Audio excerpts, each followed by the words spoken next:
রাষ্ট্রের সংবিধানের গণতান্ত্রিক সংস্কারের মধ্য দিয়ে, রাষ্ট্র কাঠামোর গণতান্ত্রিক সংস্কারের মধ্য দিয়ে আমাদের প্রত্যাশিত সমাজ বিনির্মাণ হবে, প্রত্যাশিত রাষ্ট্র ব্যবস্থা, সরকার ব্যবস্থা, সমাজ ব্যবস্থা কায়েম হবে।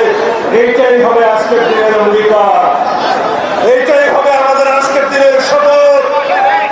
আগামী দিনের এই সমস্ত সংস্কার জাতীয় ঐক্যমত্যের ভিত্তিতে গৃহীত হবে, সনদে স্বাক্ষরিত হবে।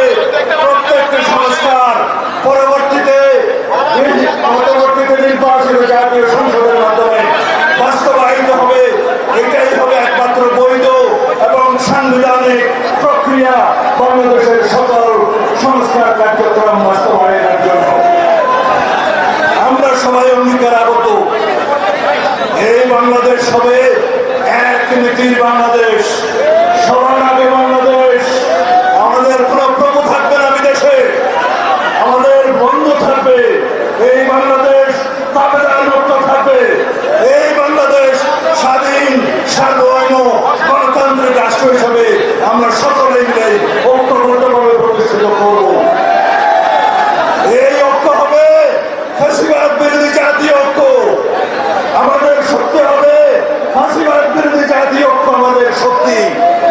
এই শক্তিকে সমুন্নত রেখে আমরা এই জাতিকে দীর্ঘ উচ্চতায় আমরা নিয়ে যাব, শীর্ষ উচ্চতায় নিয়ে যাব, সমৃদ্ধির শিখরে নিয়ে যাব।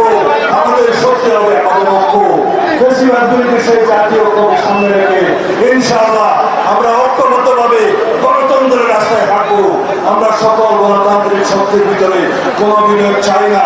যারা বিভেদ সৃষ্টির চেষ্টা করছে তারা বাংলাদেশের পক্ষের শক্তি না। যারা নির্বাচনের বিপক্ষে কথা বলছে তারা বাংলাদেশের পক্ষের শক্তি না।